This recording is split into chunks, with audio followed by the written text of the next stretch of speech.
This is my fourth recession. I started work in '68, so it's my fourth recession, the seventh banking crisis.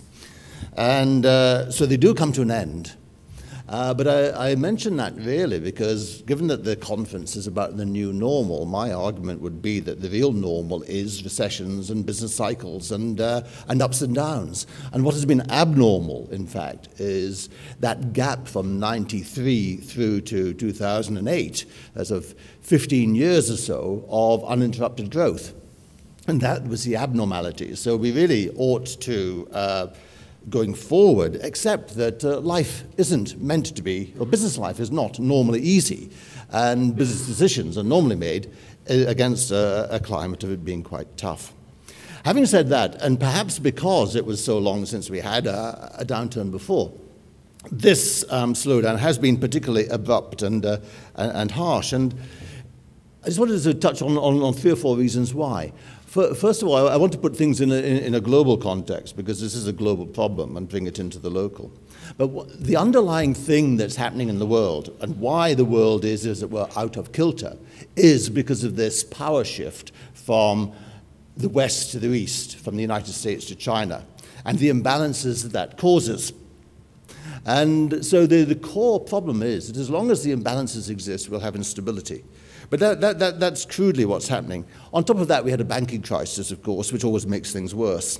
But the other thing is, I think that this is what I'd call the first internet recession, in that traditionally it would take 18 months to 2 years to slow the world down by the time supply chains had been adjusted and orders cancelled and it had all worked right back up the pipeline and into the shops. The whole process would take 18 months to 2 years, which meant that it would roll around the world and the US would start going in depression, then it would be Europe, and then it would be the Far East. But by the time it had got to the Far East, the US was coming out of it again. And so not everybody was in trouble at the same time. This is the first, what I call internet recession, in that particularly when Lehman Brothers collapsed 15 months ago, everybody immediately, in every business around the world, said, what the hell's going on, and pressed the stop button on their computers, effectively. And right across the world, everything stopped. Orders stopped, bank finance stopped, and so on. So you had no sort of buffers. The whole thing just came to a halt at once. I went literally straight off a cliff. The G7 accounted for 66% of global GDP in 2005. China and India, 10%.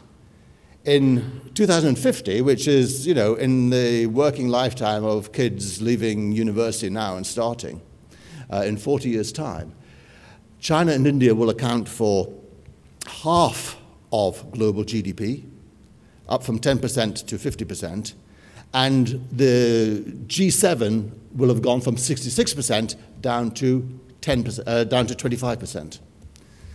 Now, just think about that for a minute. Within the G7, the UK is roughly about 2 to 3% of the G7's output.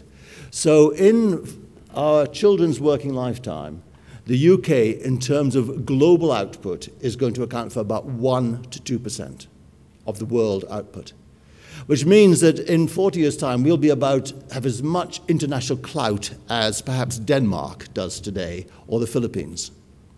I only mention that because when we talk about leaving the European Union to become an overpopulated Iceland, or selling our bonds to the world so that they want to invest in the UK national debt, if you think of how the UK is going to look in 30 years' time from China or India, it's going to be a speck. It's going to be of very little consequence in global economic terms. And so that's the stage on which we are going to have to learn to compete. And the big issue, in a way, is how, because with that, of course, the terms of trade will go against us. Oil prices are going to get higher. Commodity prices are going to get higher. Food is going to get more expensive.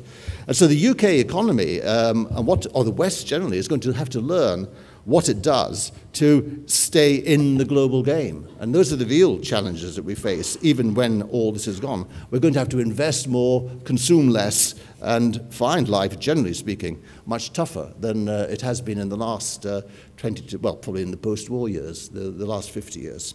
Thank you very much indeed.